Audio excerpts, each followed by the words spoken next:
BLA-2 जो election commission की SIR के लिए बूथ लेवल एजेंट का काम करेंगे। आज उकलाना हल्के के 204 बूथों के साथियों की बैठक थी और मुझे खुशी है कि बहुत हद तक SIR प्रक्रिया में जो अनियमितताएं थी हमारे साथियों ने वो उठाने का भी काम किया और जो वोट मिस इन्फॉर्मेशन के कारण कट रहे थे उनको रुकवाया भी। और मैं उम्मीद करता हूं कि अगले 4 दिनों के अंदर भी पूरे प्रदेश भर में सभी साथी पूरी एक्टिवली अपने अपने BLO के साथ कोऑर्डिनेट कर इस प्रक्रिया को सुचारू तौर से कंप्लीट कराएंगे। 4 तरह के जो वोट हैं, चाहे वो एब्सेंट वोट हो, चाहे वो डुप्लीकेट वोट हो, चाहे जिनकी डेथ होगी या उनके वोट हो, या लोग जो शिफ्ट हो चुके हैं शहरों की तरफ या दूसरे स्टेटों में उनके वोट, इन 4 पर साथियों को कहा है कि दोबारा अगले 4 दिन पर अपनी गतिविधि को बढ़ाकर इनको मॉनिटर करें और इन सारे वोटों को दुरुस्त कराने का काम करें। और साथ में जिस तरह के हालात देश में बने हैं, राम मंदिर जैसी संस्था में जो चंदा चोरी होने की प्रक्रिया हो या सरकार के खजाने से चंडीगढ़ से जहां 700 करोड़ के लगभग चोरी हुआ वो प्रक्रिया, आज केंद्र हो प्रदेश सरकार हो पूरी तौर पर चुप बैठी है। राम मंदिर के 18 लोगों को पुलिस ने कस्टडी में ले लिया तो भी अब तक केंद्र सरकार की ओर से एक बयान नहीं आया और उस इन्वेस्टिगेशन को केंद्र के अधीन लेने के ऊपर भी कोई चर्चा नहीं हुई। वहीं दूसरी ओर पर IDFC फर्स्ट में आज हरियाणा सरकार के 3 वरिष्ठ अधिकारी हों, अन्य अनेक छोटे अधिकारी हों, उनकी गिरफ्तारी हुई है।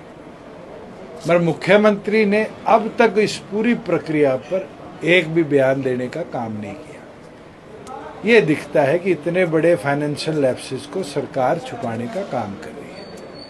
और मैंने तो मुख्यमंत्री से ये मांग करी है कि मुख्यमंत्री 2 श्राइन बोर्ड्स के चेयरमैन हैं, मनसा देवी श्राइन बोर्ड पंचकुला में है और शीतला माता श्राइन बोर्ड गुरुग्राम में है।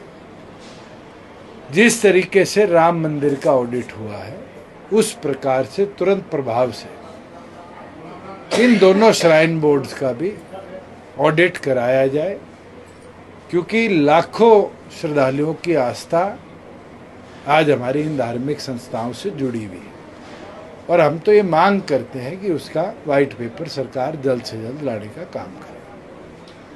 अधिकारियों पर FIR होना किस तरीके से देखते हैं? क्या भ्रष्टाचार?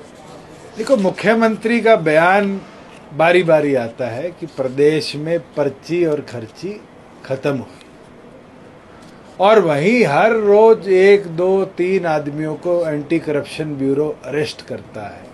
इतने लोगों को CBI उठा कर लेगी, इतने लाख रुपए करोड़ रुपए रिश्वत के पकड़े गए और उसके बाद पर्ची खर्ची की बात करके सरकार अपना पलड़ा झाड़ती है। साफ दिखाता है कि इन लोगों को शय देने वाले भी सरकार में बैठे लोग हैं। और मेरा तो ये मानना है कि मुख्यमंत्री को आकर प्रदेश को बताना चाहिए कि पिछले 10 सालों में जितने लोग एंटी करप्शन ब्यूरो ने अरेस्ट करे उनमें से कितने लोगों को हरियाणा सरकार सजा दिला पाई या उनमें से कितने लोगों के खिलाफ डिपार्टमेंटल एक्शन सरकार द्वारा लिया गया। जब डाटा निकलेगा तो आप हैरान हो जाओगे कि लगभग ना के बराबर लोगों को इन कार्रवाइयों के बाद भी कोई एक्शन उनके विरुद्ध लिया गया। चैनत में लगभग 2 महीने से धरना चल रहा है पीने के पानी मांग। देखो, पीने का पानी हर इंसान की नैतिक मांग है और आप तो कुलाना में बैठे हो, हमने भी लगभग 50 करोड़ से चाहे 14 गांव को नहरी पानी पहुंचाने की बात करी हो, चाहे आपके बिठमड़ा सूरेवाड़ा को पानी की पाइपलाइन से पानी पहुंचवाया हो, चाहे अब जो पाइपलाइन डल रही है मंडी की और शहर की, लगभग 50 करोड़ रुपए की लागत से पाइपलाइन डलवाकर पानी भाखड़ा का पहुंचवाया। चैनत के लोगों की भी मांग है और डॉक्टर अजय सिंह चौटाला जी ने तो स्वयं वहाँ जाकर इस बात को माना है कि सरकार को तुरंत इस पे एक्शन लेना चाहिए।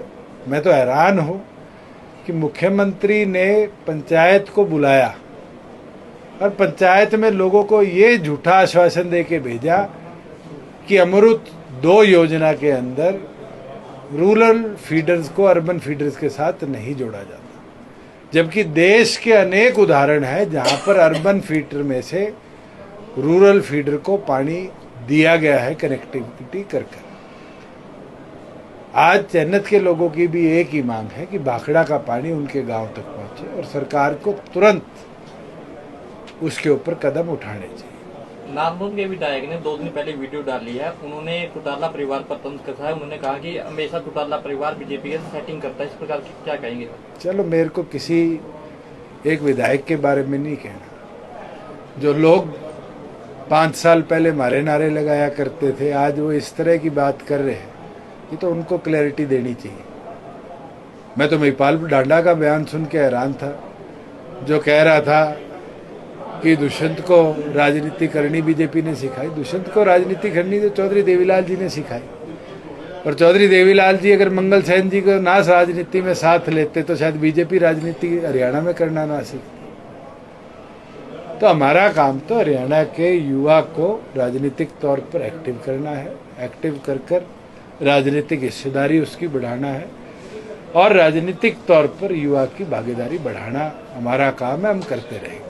संगठन को लेकर के किस तरीके की मजबूती है और आगामी आप चुनाव कहां से? संगठन मजबूत हो रहा है और आपने स्वयं देखा है कि आज BLA-2 की एक हल्के की बैठक थी, कार्यकर्ता तो बुलाए भी नहीं थे, मगर 204 बूथों के BLAs के अंदर 190 के लगभग बूथों के BLA पहुंच रहे। ये दिखाता है कि पार्टी हर बूथ तक दोबारा संगठन को खड़ा कर चुकी है और इसी मजबूती के साथ पार्टी को 90 के 90 हलकों में हम लेकर आगे बढ़ रहे हैं।